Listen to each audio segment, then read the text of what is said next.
तक पूर्व प्रधानमंत्री अटल बिहारी वाजपेयी की आज पुण्यतिथि है। आज उनकी 5वीं डेथ एनिवर्सरी है और अटल बिहारी वाजपेयी जो पूर्व प्रधानमंत्री रहे और उनका जो नाता प्रधानमंत्री मोदी के साथ रहा है वो सभी को पता है। तो सदैव अटल स्मारक में हम देख पा रहे हैं तस्वीरें जो अभी फिलहाल आ रही है आज सुबह की, जहां तक गृह मंत्री अमित शाह वहां पहुंच चुके। थोड़ी देर में बताया जा रहा है कि प्रधानमंत्री नरेंद्र मोदी खुद वहां पर पहुंचेंगे, अपनी श्रद्धांजलि अर्पित करेंगे और याद करेंगे अटल बिहारी वाजपेयी जी को। तो सीधे तौर पर प्रज्ञा के पास चलते हैं। प्रज्ञा, हम थोड़ी देर में इंतजार कर रहे हैं कि प्रधानमंत्री नरेंद्र मोदी वहां खुद पहुंचेंगे और बीजेपी का स्टॉलवर्ट कहा जाता है अटल बिहारी वाजपेयी जी को।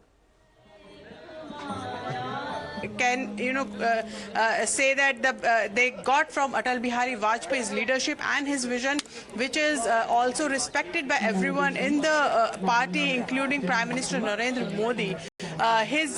He was a poet also, and you can see there are many lines from his own poems that have been inscribed here at his smriti, at his smarak, and many of the leaders remembered what he said about death and what he said about life, when he said that मौत की उम्र क्या, दो पल भी नहीं, जिंदगी सिलसिला आज कल की नहीं, मैं जी भर जिया मैं मन से मरूं, लौट कर आऊंगा कूच से क्यों डरूं.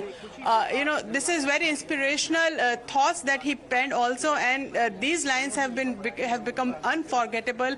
These have been reiterated by many of the leaders at many of the times, and this is what we saw today, a tribute that the whole party, including NDA, it is Atal Bihari Vajpayee that formed the NDA 25 years back, and we saw how the NDA came back recently to celebrate the formation of 25 years, pioneer of it, and in fact the foundation was laid by none other than former late Prime Minister Atal Bihari Vajpayee of that particular the initiative of having many regional parties aligning and going together for the progress of the country.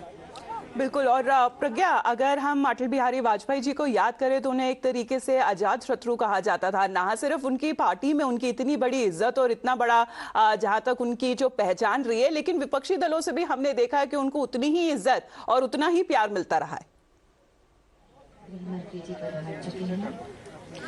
बिल्कुल, उनके बारे में एक बात कही जाती थी कि उनके दुश्मन कोई नहीं है। डिसएग्रीमेंट और डिफरेंसेस हो सकते थे पर उनके दुश्मन नहीं थे। इनफैक्ट द ऑपोजिशन पार्टीज के जो लीडर्स थे वो भी उतनी ही उनके रिस्पेक्ट करते थे और अटल बिहारी वाजपेयी उतना ही उनको सुनते थे, उतनी जगह देते थे जितनी अपनी पार्टी के लोगों को देते थे। तो ये बात उनके बारे में सभी कहते हैं और इसीलिए I think he is loved across party lines even today. If you remember, in fact last time Congress also paid tribute to Atal Bihari Vajpayee on his birth anniversary. So प्यार उनका हमेशा अपनी जगह बना रहता है. बहुत सारे पॉलिटिकल पार्टीज के लीडर होंगे कांग्रेस के जिनके पास बहुत किस्से होते हैं अटल बिहारी वाजपेयी जी के बारे में सुनाने को. So we have seen how he has become a tall leader, a veteran also, but a tall leader who has risen above political lines and become the leader. When he became the prime minister, he entertained everyone.